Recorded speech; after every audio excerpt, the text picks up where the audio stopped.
Welcome to part 2 of the Florida FAFSA Challenge Site Coordinator Virtual Training. FCAN would like to thank Cornerstone funder Helios Education Foundation and sponsor Wells Fargo for their generous support of the College Ready Florida initiatives. In this training, we will discuss FCAN's Florida FAFSA Challenge Dashboard, what it is, how to navigate the dashboard, understanding the data reported, and making the most of the dashboard to support your progress and increasing the number of students who complete the FAFSA each year. Let's get into it. We have the First Look FAFSA Completion Dashboard. You can think of this as the fall dashboard. This dashboard only lists schools and their FAFSA completion numbers since the application opened on October 1st. When looking at this dashboard, you will not see your progress toward your FAFSA completion goal or what category your school and district fall under pertaining to the overall FAFSA challenge. You will only see how many FAFSAs have been completed. This dashboard also compares these FAFSA completion numbers to last year's completion numbers at the same point, so you can see if you're ahead of where you were at the same point last year. The full FAFSA Challenge dashboard is typically published in January and updated weekly, so you can keep track of your progress. You can think of this as the spring dashboard. This dashboard has 9 different filters for you to compare your school and district to others that are similar to yours. These are the definitions of the 9 filters featured in the dashboard to help you navigate the FAFSA data that FCAN reports. First, we have school name, which is the full school names provided by the Florida Department of Education. Then there is school, city, and county, which relates to the physical location of each school, not the mailing address or the assigned school district. Next, we have the level, which will be either state, district, or school. We have charter status, which refers to a school's indicated charter school status, whether it be charter, conversion charter, or non-charter. Next, we have the school type, which indicates the main educational program offered at each school, which can be alternative education, career and technical education, K through 12 general education, or special education. And you can see the Florida FAFSA Challenge data addendum, which I will discuss more in detail later, for the definitions of these different educational programs. Next, we have school size, which is an FCAN indicator based on a school's number of 12th grade students enrolled. And these school sizes are small schools, which are considered schools with 105 or less 12th graders, medium schools, which have 106 to 355 12th graders, and large schools, which have 356 or more 12th graders. Next, we have the number of 12th graders, which are the number of 12th grade students enrolled in each Florida public school. And finally, we have the low income rate, which is the percentage of students enrolled at each Florida public school eligible for free or reduced price lunch. Next, we're going to go through a few of these filters to help you understand how to locate your school and district and highlight how they might be useful to you. The first filter we will discuss is the school name filter. Schools are identified by the full school names provided by the Florida Department of Education. To find your school, click the drop-down arrow, deselect all, and select your school name by either typing it in or using the scroll bar until you find it. Only your school will appear in the dashboard. This dashboard also reports your FAFSA challenge completion goal, as you can see with the little black lines on the bar graph.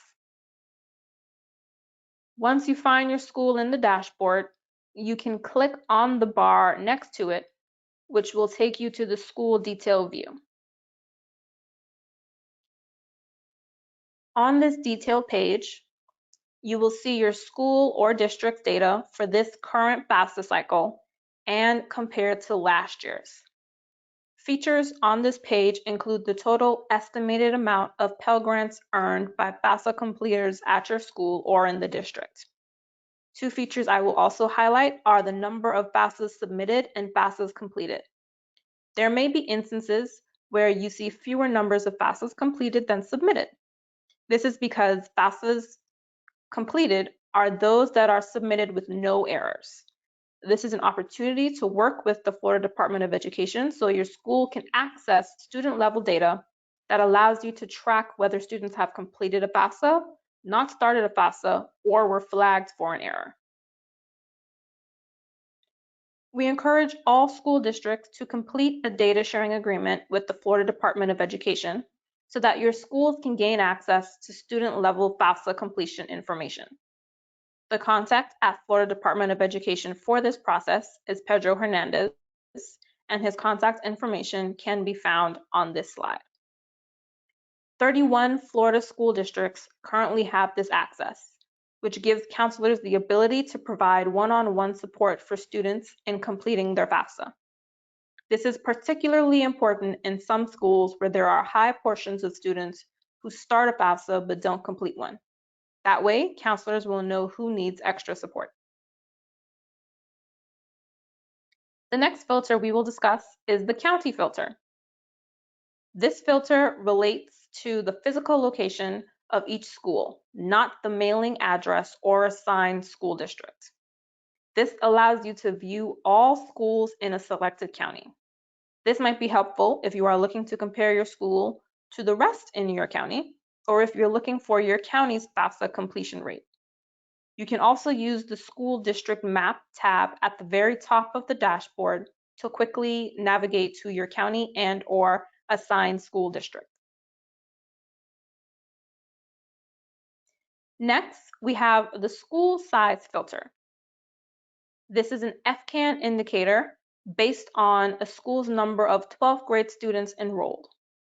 FCAN has grouped schools and districts into small, medium, and large schools and small and large districts based on enrollment numbers submitted to the Florida Department of Education by schools in October. This grouping is to categorize schools for the MVP and most improved categories in the Florida FAFSA Challenge.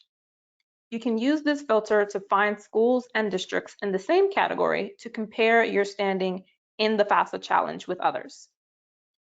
You can find the grouping benchmarks in the table on the right side of this slide. Small schools are those with 105 or fewer 12th graders.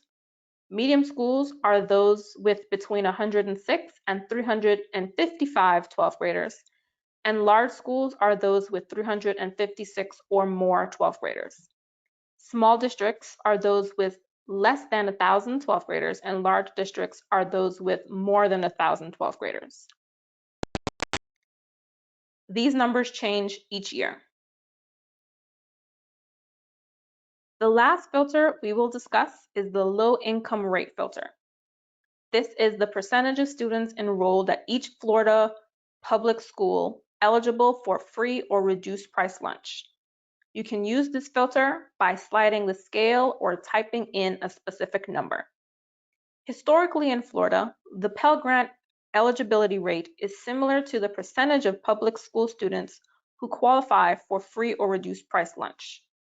While not all free or reduced price lunch students will be eligible for Pell Grants, it can be a good indication of the percentage of your seniors who may receive a need-based Pell Grant if they complete the FAFSA. At the bottom of the dashboard, you will see a bolded exclamation point directing you to learn more about the data by reading the Florida FAFSA Challenge Dashboard Addendum.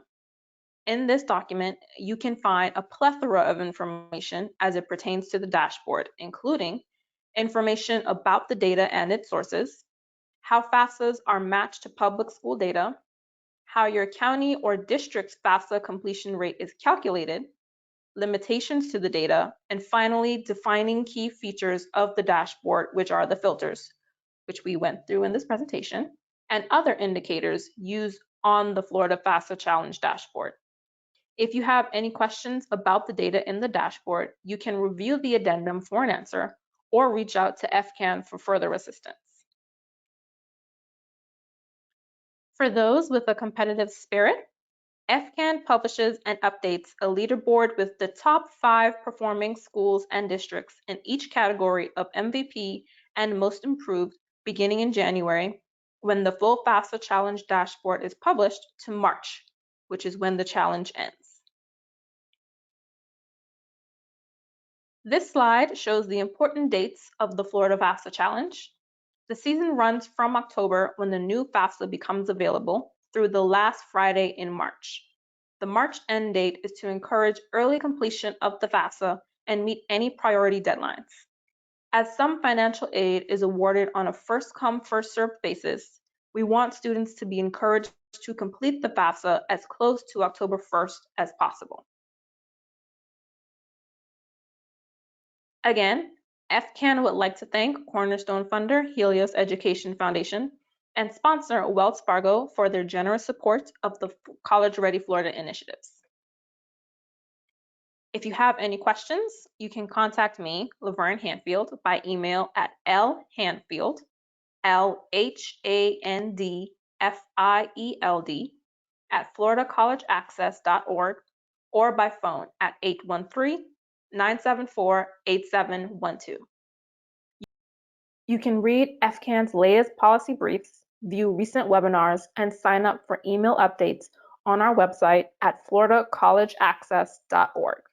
Don't forget to follow us on social media at FL College Access on Twitter and Instagram, and Florida College Access Network on Facebook and LinkedIn.